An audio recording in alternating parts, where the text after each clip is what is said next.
Bienvenidos, bienvenidas una semana más al Radar de Alacantí Televisión, el espacio que esta casa dedica a analizar los principales temas de actualidad en la comarca.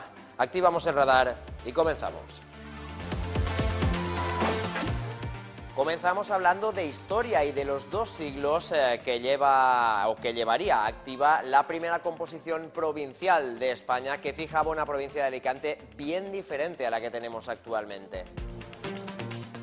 En nuestra tertulia periodística analizaremos con reputados periodistas de la ciudad de Alicante los principales ítems que marcan la actualidad en nuestra comarca. Y acabaremos esta nueva edición del Radar entrevistando a Toño Peral, el concejal de Coordinación de Proyectos del Ayuntamiento de Alicante, con el cual abordaremos las líneas maestras de la estrategia de la ciudad cara al 2030.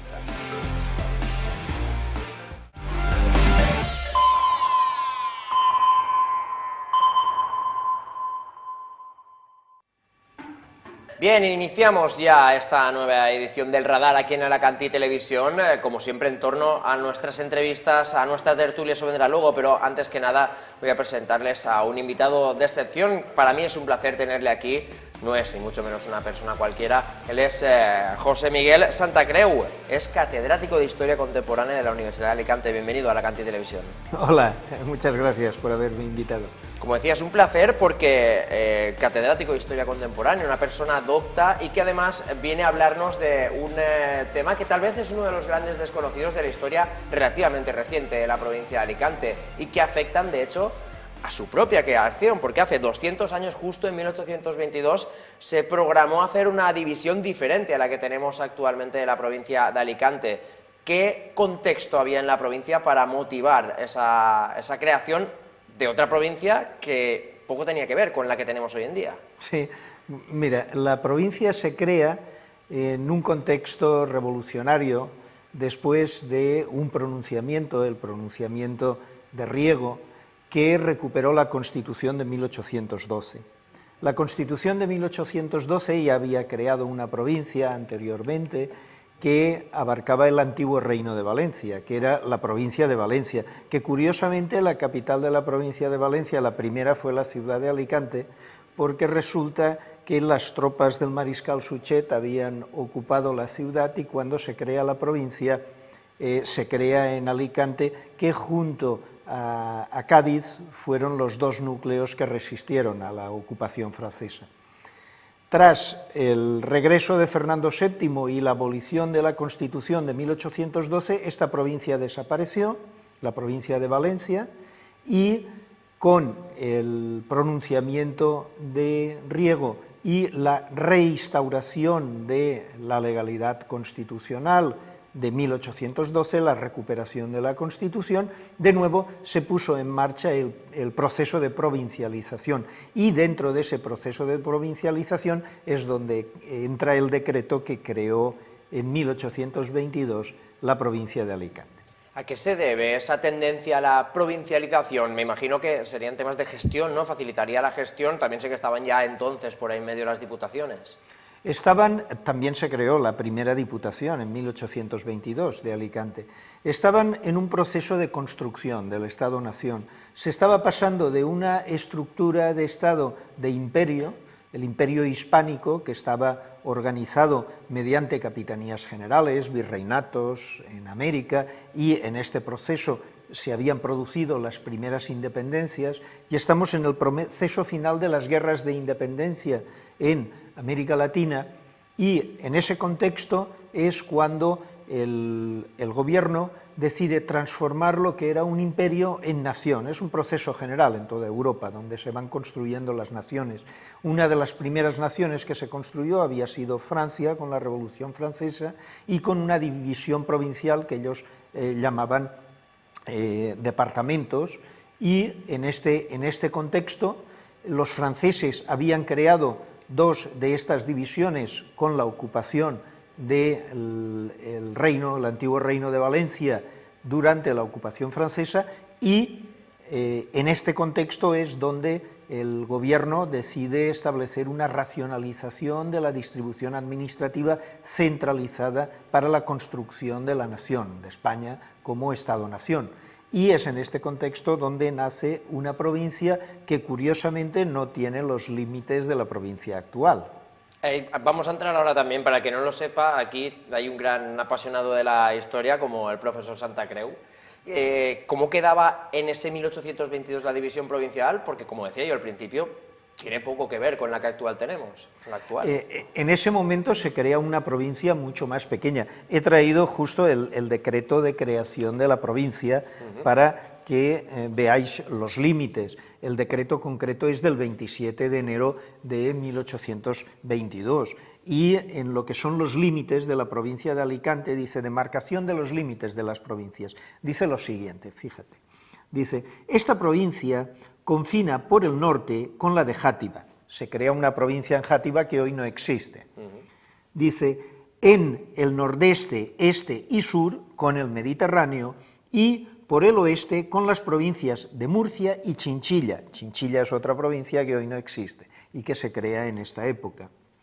Su límite occidental empieza a la izquierda de la desembocadura del río Segura en el mar. Por tanto, a partir del norte del río Segura empezaba la provincia y todo lo que es el sur del río Segura no pertenecía a la provincia.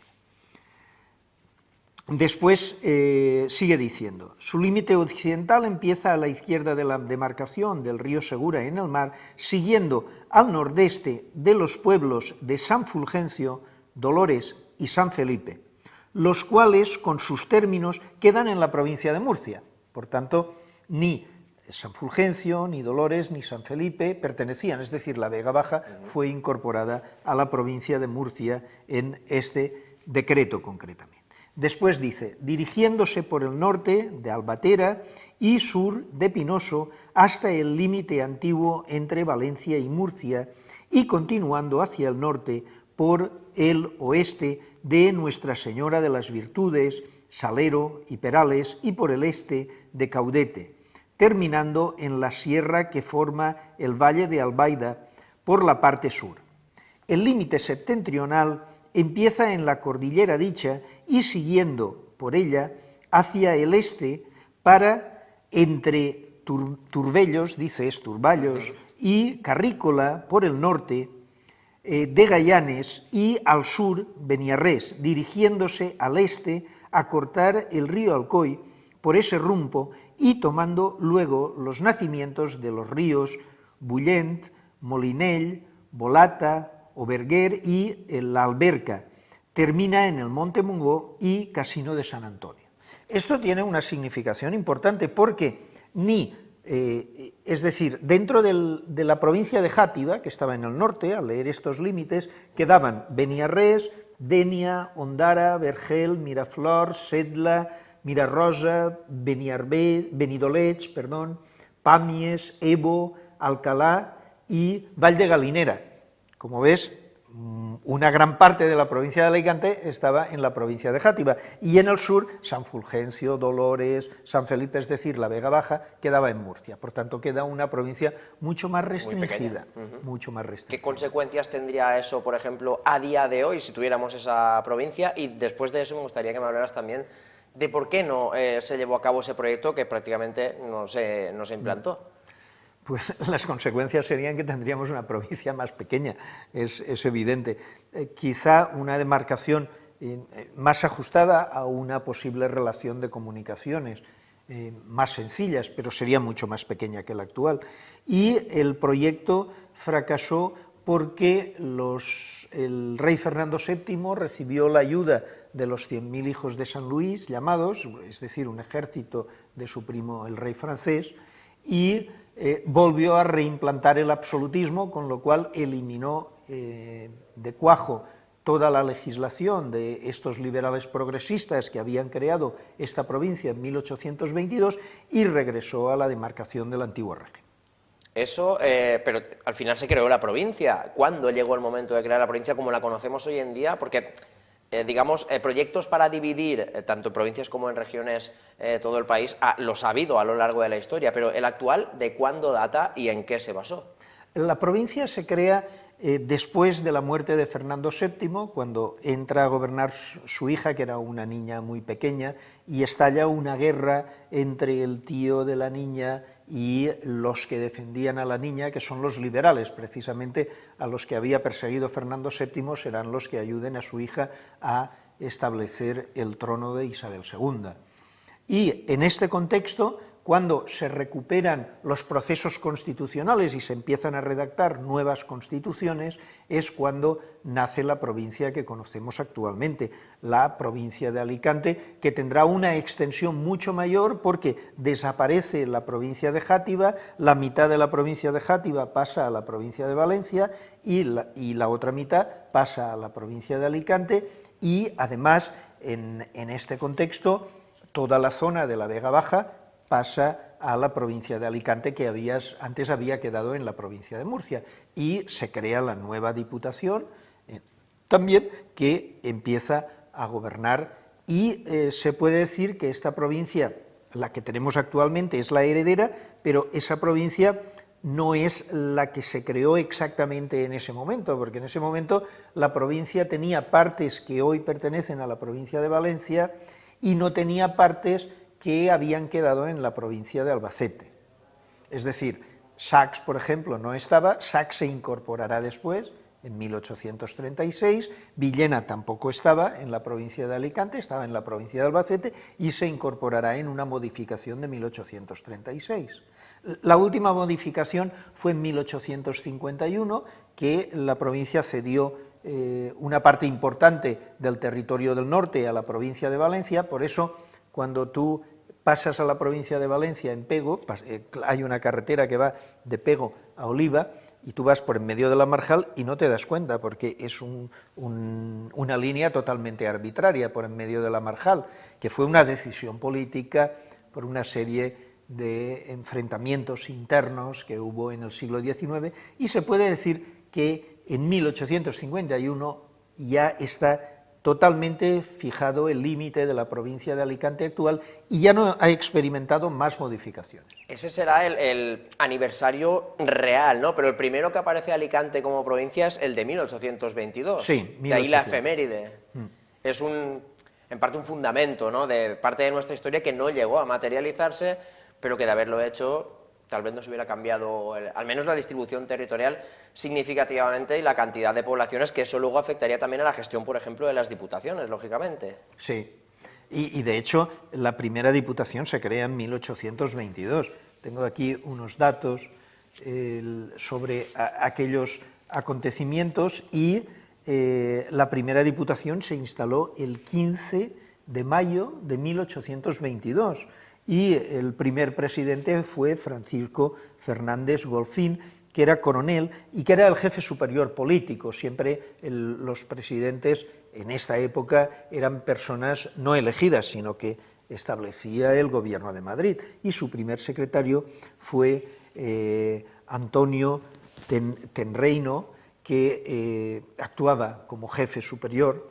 Y en esta diputación hubo diputados de la antigua Diputación de la provincia de Valencia, concretamente Fernando Belda, que era el conde de Casanova, Rafael Bernabeu y Nicolás Sempere, y un diputado electo de esta época, que fue Joaquín Abargues.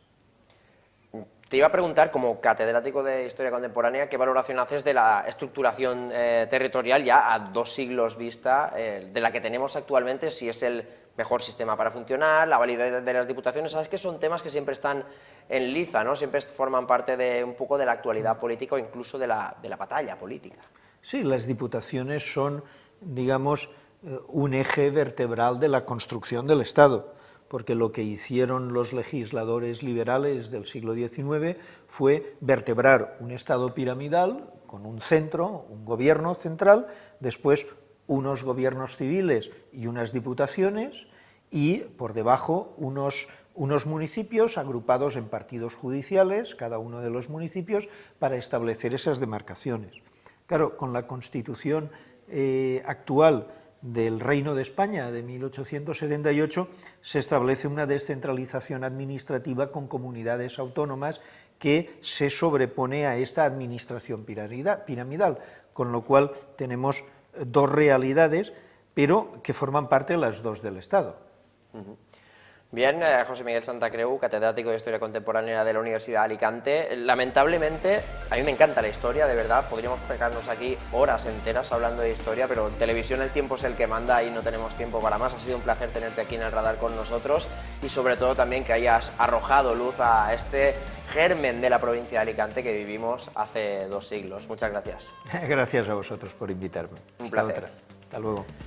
Bien, es momento de entrar de lleno en el análisis de la actualidad. Lo hacemos como siempre aquí en el radar de la mano de nuestros colaboradores en clave periodística y con una buena agenda marcada de temas importantes para toda la comarca y más allá, para todo el país también. En un momento aquí en el radar.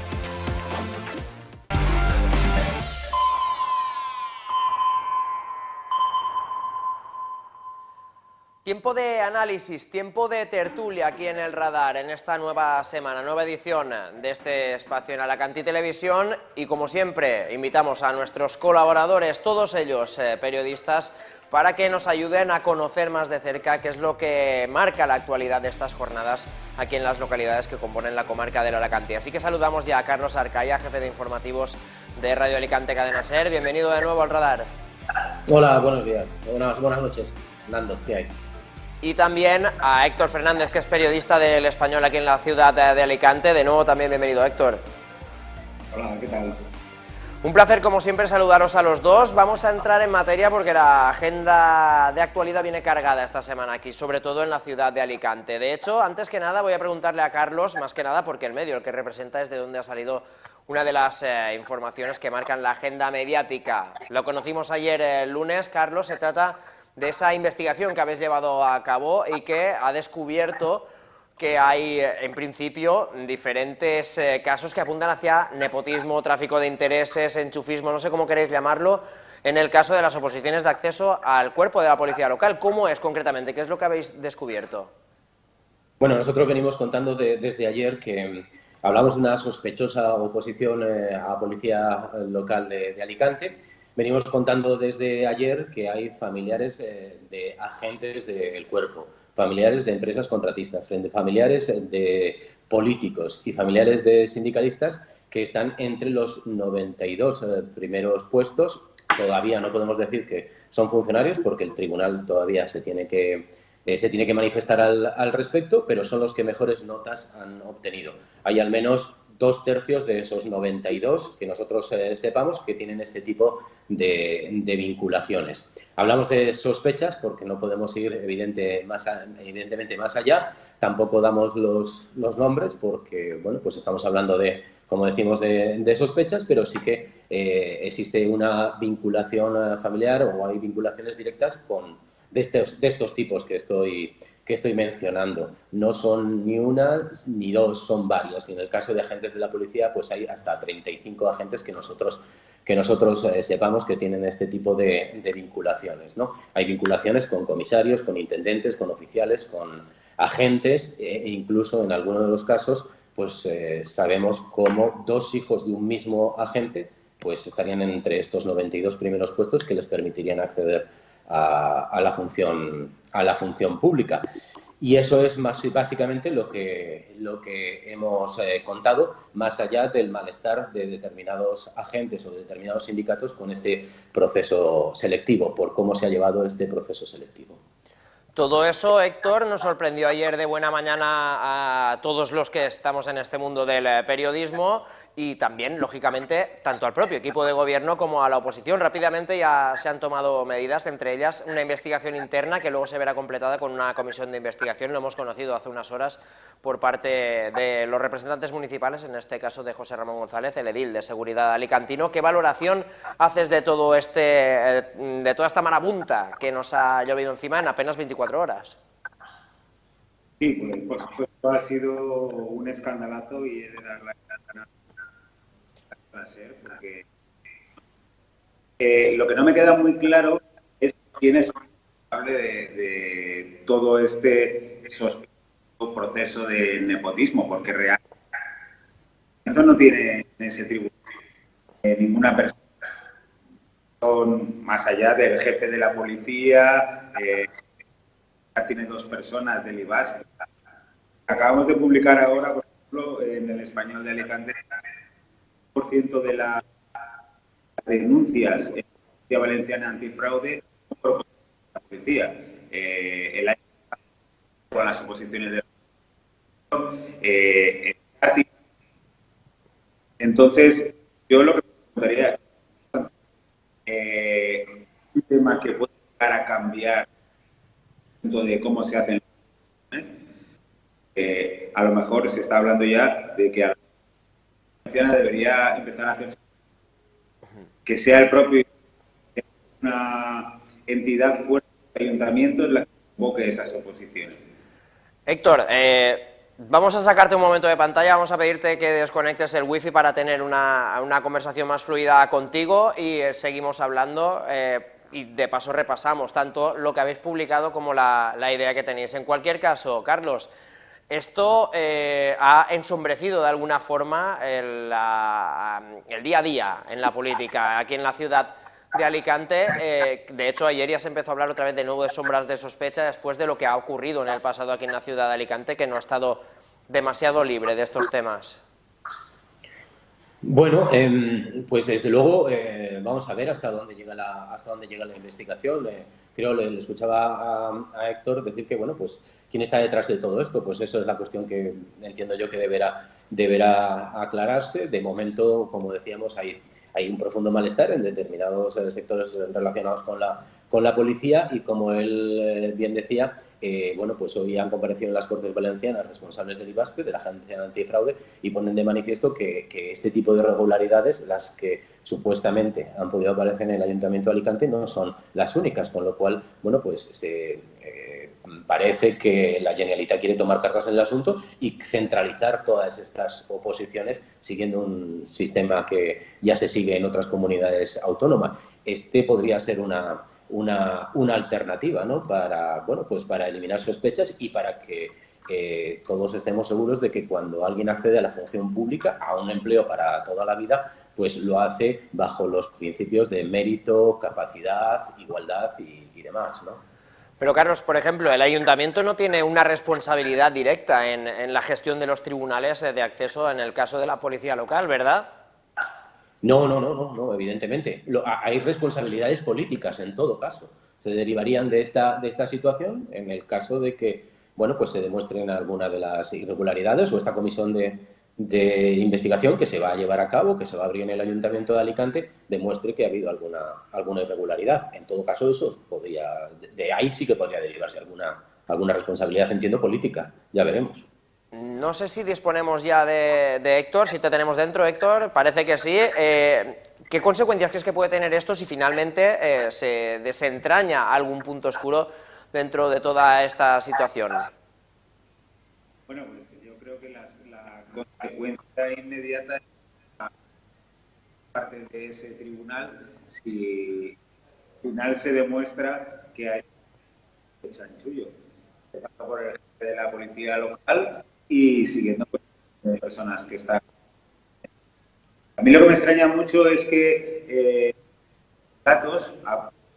un sindicato sí que alzó, pero el resto no ha alzado la voz. Y ese sindicato que denunció esta situación desde la Comunidad Valenciana asegura que no desde el punto de vista del sindicato, sino que son cuestiones personales. Yo creo que hay que profundizar en este asunto para saber quién es el responsable. Eso es uno de los principales asuntos de la actualidad aquí en la comarca del Alacantí, pero con la que está cayendo a nivel internacional, lógicamente todo nos afecta. Ya conocemos, no sé si consideréis que pronto o tarde, y si son las medidas adecuadas, cambiando un poco de tema, respecto, Carlos, a lo que ha publicado, a lo que lanzó de hecho el presidente del Gobierno, Pedro Sánchez, respecto a las medidas para tratar de paliar de alguna forma los efectos de la escalada de precios derivada de la guerra de Ucrania y de las situaciones anteriores que ya veníamos sufriendo. ¿Qué valoración haces?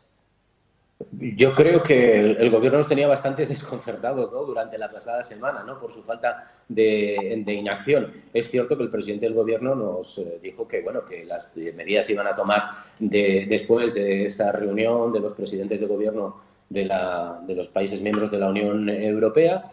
que era fundamental ese encuentro para luego las medidas que se querían tomar aquí en Alicante, y así, bueno, pues eso ha hecho que llegaran tarde evidentemente estas medidas, pero bueno, pues vamos a ver, yo entiendo que bajar el precio de los combustibles, bonificarlos con los 20 euros, es una medida que es acertada, que va a beneficiar a los propios transportistas, pero también a los ciudadanos en general, y además hay que tener en cuenta la repercusión que tiene los combustibles sobre el incremento de los precios, con lo cual esto debe de servir para que se contenga la inflación. Y bueno, pues también creo que es importante que se apoye sobre todo a las rentas más bajas, ¿no? Que fueron las grandes perjudicadas por los efectos ya de la anterior crisis, por cómo se salió de la gran crisis del año 2008 y que, bueno, que lo están pasando muy mal, ¿no? Sobre todo, como decimos, pues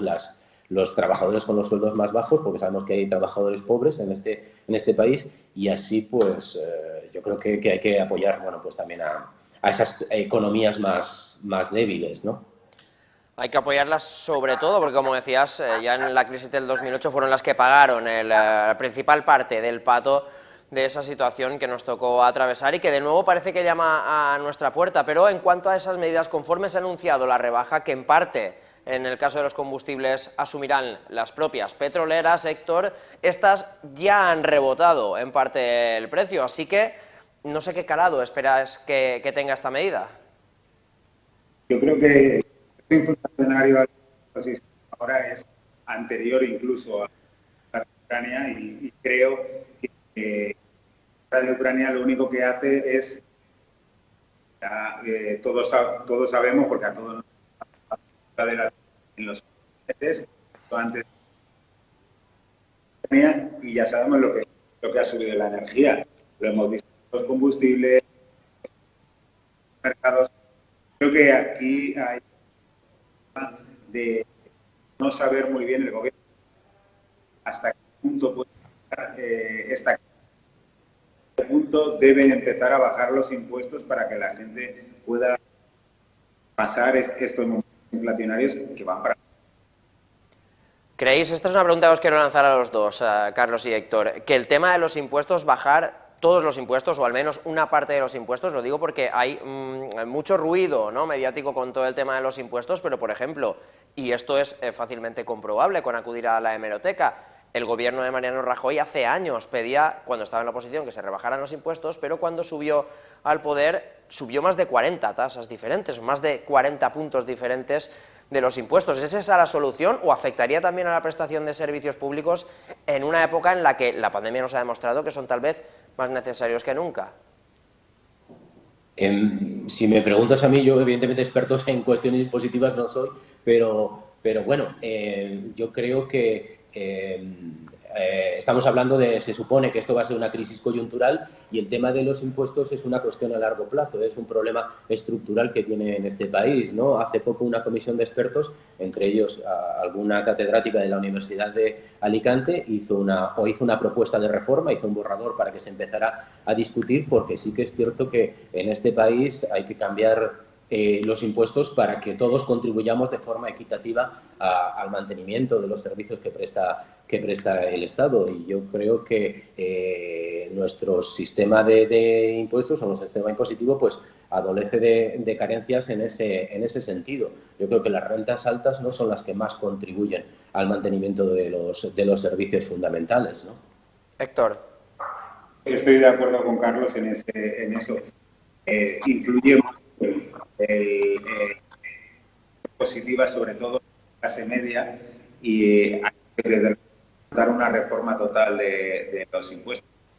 Especialista en el tema, pero lo que sí que mucho leo en los últimos tiempos no es que no se recauden impuestos para poder seguir los servicios públicos, pero a lo mejor sí que deberíamos darnos todo tipo de ayudas que se están dando muy bien a unos fines que muy bien no sabemos hacia dónde van.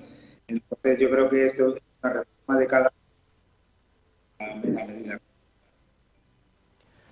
Pasamos a otro de los temas importantes, en este caso en clave más local, si os parece. Hablamos de la Agenda de Alicante 2030, de la agenda urbana, del documento o la declaración de intenciones que tiene previsto transformar la ciudad con ese horizonte. Quedan 8 años, todo en clave de sostenibilidad, de eficiencia energética, de gestión rápida, de nuevas tecnologías.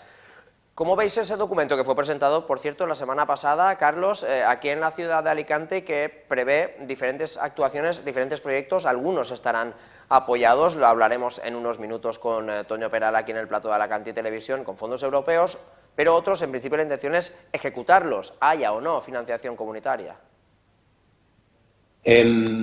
Bueno, yo creo que vamos retrasados en esto, ¿no? Que esta ciudad va al ralentí al respecto, ¿no? de esa necesaria, ¿no? De esos necesarios objetivos, ¿no? de cumplimiento, ¿no?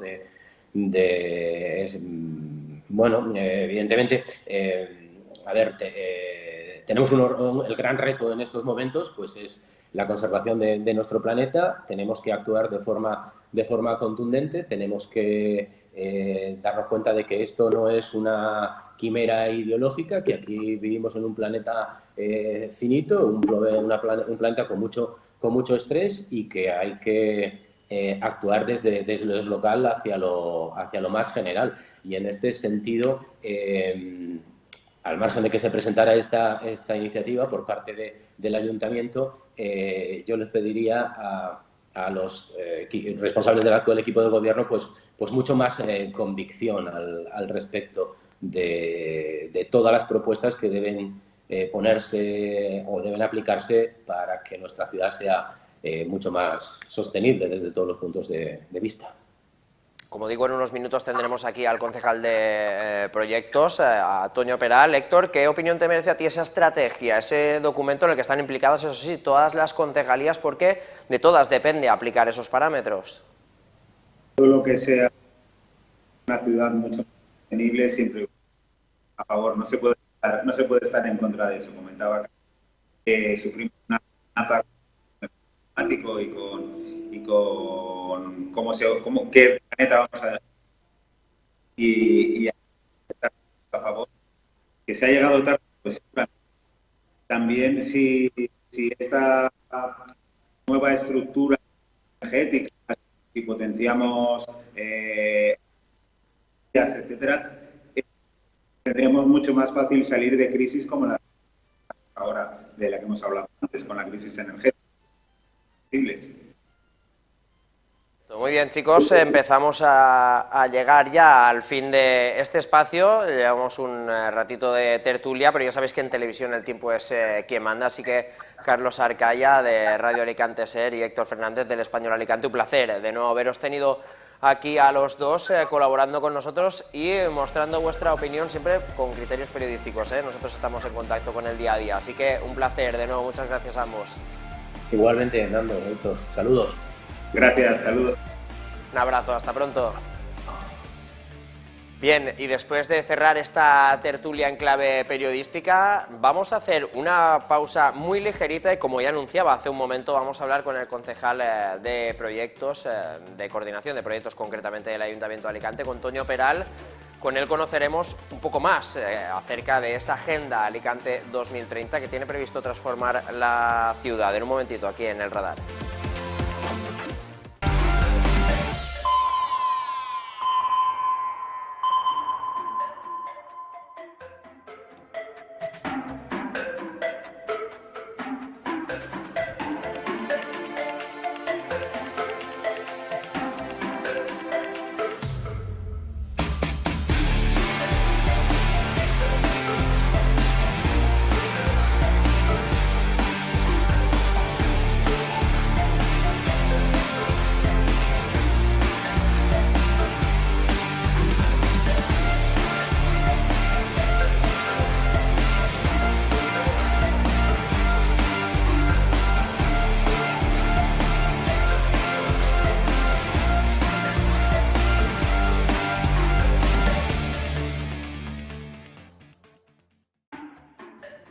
Bien, y después de haber analizado con nuestros colaboradores periodistas los principales puntos de la actualidad que nos marcan el día a día aquí en la comarca del Alacantí, sobre todo en la ciudad de Alicante, vamos a saludar ya a Toño Peral, que es el concejal de Coordinación de Proyectos del Ayuntamiento de Alicante, que lo tenemos aquí en el plató del radar, en Alacantí Televisión, y es un placer para nosotros. Bienvenido. Muchas gracias. Con él vamos a desentrañar uno de los principales ítems que tienen que ver con el desarrollo futuro de esta ciudad y de tantas otras, como es, por ejemplo, la llegada de los fondos europeos de recuperación debido a la pandemia, aunque ahora hay otros temas que también ocupan nuestra atención y que probablemente modifiquen la proliferación de estos fondos. Son un punto sobre el que va a orbitar buena parte del desarrollo futuro de la ciudad de Alicante, también con su estrategia o en la agenda de Alicante 2030. Toño, primero que nada, hablamos de fondos europeos. ¿A qué nivel está la ciudad de Alicante en cuanto a la llegada de fondos europeos y qué es lo que van a permitir? Hombre, estamos, yo creo que a un altísimo nivel. Nuestros proyectos están gustando mucho en Madrid y en Bruselas. Tuvimos la suerte de presentar al comisario, al director general de Medio Ambiente, cuando vino a Alicante a la Conferencia del Agua. Presentamos nuestro proyecto circular de agua circular, vertidos cero, que ayer mismo Aguas de Alicante presentó a todos y que yo creo que va a ser muy importante desde el punto de vista de la gestión hídrica.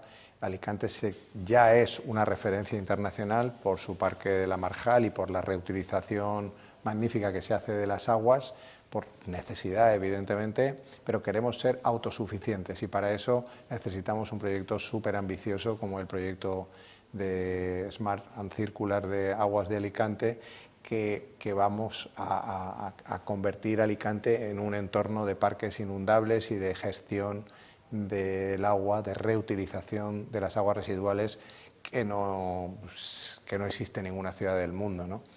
Eso lo vamos a conseguir gracias al apoyo de los fondos europeos. ¿De dónde nacen esa clase de ideas? Porque al final ubican a Alicante como referencia, como decías, internacional. ¿Cómo se pensó? Y supongo que también, lógicamente, los condicionantes climatológicos y orográficos influirán. Sí, hombre, Alicante, por sus circunstancias geográficas, pues es un lugar donde como todo el mundo sabe, estamos muy escasos de agua y precisamente por eso pues Alicante ha sido siempre un lugar árido, ¿no? Con bonitas playas, pero muy poco verde. Y desde un tiempo a esta parte, con esta gestión inteligente del agua y con la inversión en este tipo de recursos, pues no solo se ha conseguido que no se hayan vuelto a producir inundaciones, sino que esta gestión inteligente y la incorporación de infraestructuras pues nos ha permitido ser una de las ciudades de España donde se utiliza con más eficiencia el agua por parte del ciudadano. El uso del agua por ciudadano es muy bajo con respecto a otros lugares donde se despilfarra mucho más, y es esa necesidad, yo creo, que agudiza el ingenio. Este proyecto aúna un poco todos los parámetros que tienen que ver con el desarrollo futuro y con las condiciones para recibir fondos europeos. Hablamos de sostenibilidad, de eficiencia, de gestión, de aplicación de las nuevas tecnologías, de inteligencia artificial. A día de hoy, ¿cuántos proyectos hay activos en Alicante? ¿Con cuánta financiación europea? Pero tengo entendido que esos proyectos van a llevarse adelante independientemente de que haya financiación europea o no. Sí, hombre, una de las cuestiones de los fondos Next Generation, ahora mismo estamos ante dos convocatorias de fondos muy importantes. La convocatoria 21-27 de fondos FEDER, que es la que sustituye a la que todos conocemos como EDUSI, que procede de la 14-20. Esa 21-27 todavía no se ha desplegado porque se ha solapado con Next Generation, han aparecido esos fondos para la recuperación y la Unión Europea ahora mismo ha focalizado en esos fondos extraordinarios para que las ciudades que han pasado por unas circunstancias económicas muy adversas puedan recuperarse con esta inyección extraordinaria de fondos. Nosotros vimos la oportunidad desde el principio, cuando salen estos fondos, se realiza la convocatoria, nos solicitan que presentemos todas las manifestaciones de interés de esos posibles proyectos que se podían realizar en un plazo de 3 o 4 años, o sea, proyectos, para que nos entendamos, que tienen que estar redactados, porque si no, esos proyectos, solo para ponerse a la redacción y contando con los plazos que tiene la Administración, pues sería imposible hacerlos en 5 años, ¿no? Pues todos esos proyectos sumaban 120 millones de euros, son proyectos que ya tenemos redactados y preparados para su licitación. No quiere decir que nos vayan a dar los 120 millones, yo lo he explicado siempre que esto es simplemente una manifestación de interés, sin ningún compromiso por parte del Ministerio, pero sí queremos que sepan que estamos en disposición de desplegar todos esos proyectos y eso también de acuerdo con una agenda urbana, como tú decías antes, que es imprescindible para que te den los fondos. Esto no puede ser una actuación aislada de realizar un trabajo en un sitio de la ciudad, tiene que formar parte de un proyecto global de la ciudad, donde la ciudad tiene una serie de proyectos que nosotros estamos incorporando en la Agenda 2030, que en el plano más urbano es la Agenda Urbana de Alicante, en el plano más de actuación. Esta agenda urbana pues, desplegará en 11 ejes estratégicos, despliega pues, todos los proyectos que tiene que desarrollar la ciudad para ser una ciudad totalmente urbanizada, eficiente, sostenible, ecológica, o sea, todo lo que uno imagina y quiere para que sea su ciudad lo hemos incluido en la Agenda 2030. Eran 120 millones los que proponía Alicante en esa manifestación de intenciones. ¿Cuántos han llegado hasta ahora y cuántos se espera, siendo realistas, que puedan llegar? Hombre, con la adversidad de la guerra de Ucrania, que nos ha cambiado el paso a todos una vez más, esta legislatura está siendo la de las adversidades, ¿no? Pero ante la adversidad, pues como decíamos antes, hay que agudizar el ingenio y hay que trabajar sin descanso para que nuestra ciudad y los ciudadanos puedan recuperar el nivel económico que tenían antes, ¿no? Entonces hemos, con todas las salvedades, ¿no? Y con toda la precaución, pues ahora mismo ya tenemos casi 30 millones preadjudicados. Estamos ahora mismo terminando de hacer toda la tramitación, que es muy laboriosa, muy exigente, muy puntillosa. Hemos hecho y hemos pedido un refuerzo administrativo para poder atender esos proyectos, pero pues estamos hablando ya de cerca de, ahora mismo ya 25 millones y con otros 4 o 5 ya en camino. Y podríamos llegar hasta los 50 millones. Si todos los proyectos que tenemos previstos y convocatorias que ya están anunciadas, que se van a producir en las próximas semanas, se confirman finalmente, pues podríamos estar hablando de unos 50 millones de euros en financiación europea. Esos 50 millones de euros contribuirían a llevar adelante algunos de los principales proyectos que prevé la Agenda 2030 para la ciudad de Alicante, entre ellos la zona de bajas emisiones, el proyecto del agua circular también de Alicante. Son algunas de las banderas, ¿no?, de lo que será la transformación de Alicante antes de 2030. Sí, el proyecto de bajas emisiones, efectivamente, es un proyecto muy ambicioso, porque ya lo estamos desplegando. Está todo el centro de la ciudad ahora mismo patas arriba, porque estamos peatonalizando uno de los ejes más importantes, pero detrás van otros proyectos que están incluidos dentro de esta peatonalización tan necesaria en nuestra ciudad para convertirla en una ciudad europea, moderna, amable con el ciudadano y con el turista que nos visita, que no ve un abigarramiento de coches o un tráfico desmesurado en la zona turísticamente más potente, ¿no? Y a partir de ahí, pues, ampliar ese entorno, digamos, climáticamente protegido y controlado al anillo de la Gran Vía, es lo que configuran todas las actuaciones que van dentro del plan de bajas emisiones, pero el plan de bajas emisiones es simplemente un control para tomar decisiones inteligentes a la hora de gestionar el tráfico. No es un sistema para multar ni para restringir el tráfico de ningún vehículo, sino todo lo contrario. Es un sistema que lo que va a hacer es humanizar el tráfico en general y controlar con esta tecnología pues, todo lo que está ocurriendo, hacer más amable la ciudad y que la gente pues tenga la ciudad que quiere, ¿no? Hace unos minutos, antes de entrar aquí en el plató, hablaba Toño Peral de un tema importante también para la ciudad de Alicante que tendrá lugar en el mes de octubre, como es la Mobile Week. Primera vez que se lleva a cabo en Alicante. Me gustaría que nos dieras unas pinceladas de qué va a suponer para Alicante ese evento. Bueno, Alicante está, yo creo que, protagonizando un gran crecimiento, un gran despliegue de tecnología en los últimos años. Hemos puesto en marcha ese plan Smart City que está incorporando la inteligencia artificial, los ciberquioscos, las aulas Smart Center, todo para ayudar al ciudadano con esa tecnología a hacer la administración más sencilla, que no tengan que pensar en la tecnología y que la tecnología les arregle de verdad el problema, ¿no?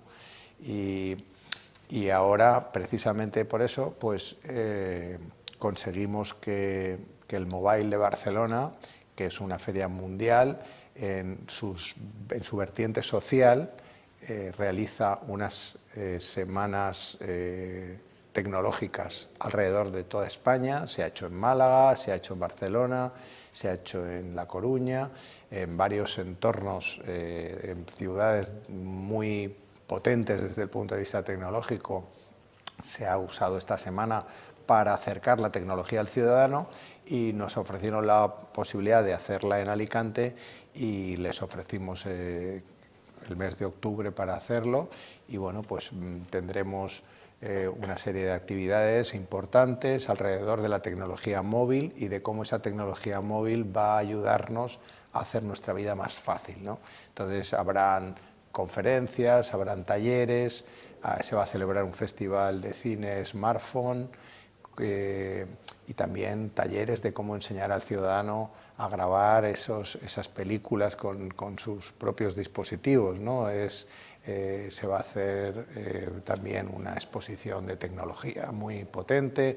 Tenemos un montón de actividades que estamos concretando con el Mobile de Barcelona para Mobile World Congress, para determinar ya lo que sería ese programa definitivo que daremos a conocer a mediados de mayo. Toño Peral, llevamos unos minutos ya aquí de entrevista. No me gustaría despedirme de ti sin que antes me contaras también cómo ve Toño Peral la ciudad de Alicante en 2030, que es un poco el horizonte, ¿no?, que os habéis marcado con esa agenda. ¿Cómo la ves? ¿Cómo será el Alicante del 2030? Pues hombre, yo creo que el Alicante del 2030, como decimos en nuestra memoria de sostenibilidad, pues va a ser una ciudad innovadora, una ciudad amable, bien organizada, ecológica, queremos que sea verde, además de azul, y que libre de polución, con un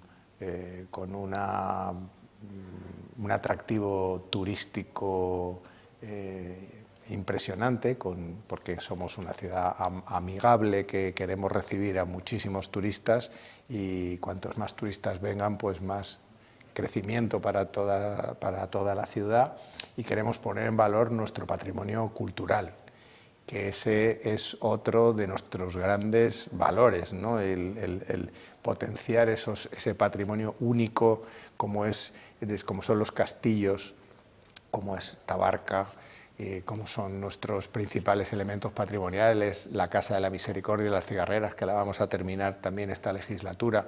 Creo que estamos preparando esos mimbres de ese Alicante que queremos todos los alicantinos, esa capital de la que nos vamos a sentir orgullosos porque tiene que ser una referencia nacional e internacional. Toño Peral, concejal de Coordinación de Proyectos del Ayuntamiento de Alicante, un placer haber conversado contigo aquí en el radar. Quedas emplazado para futuras ocasiones, porque esto de los fondos europeos no para, vendrán en sucesivos meses y esperemos que también en sucesivos años. Un placer, de verdad. Muchas gracias. Bien, con las palabras del concejal de Coordinación de Proyectos del Ayuntamiento de Alicante, vamos a decir adiós a esta nueva edición del radar aquí en Alacantí Televisión. Nos despedimos por una temporadita porque, ya saben, llega la Semana Santa y aquí en Alacantí Televisión tenemos muy presente todo lo que significa esto para la ciudad de Alicante, así que tenemos preparada una programación especial de nuestro programa Alma Cofrade para que no pierdan punto de todo lo que va a ocurrir en esos días esperados ya después de 2 años de pandemia, con más razón aún. Así que nosotros nos veremos ya el próximo 26 de abril aquí en el radar, pero no se lo pierdan porque como siempre entraremos de lleno en los temas que marcan la actualidad aquí en la ciudad de Alicante, en el resto de la comarca. Sean felices. Hasta pronto.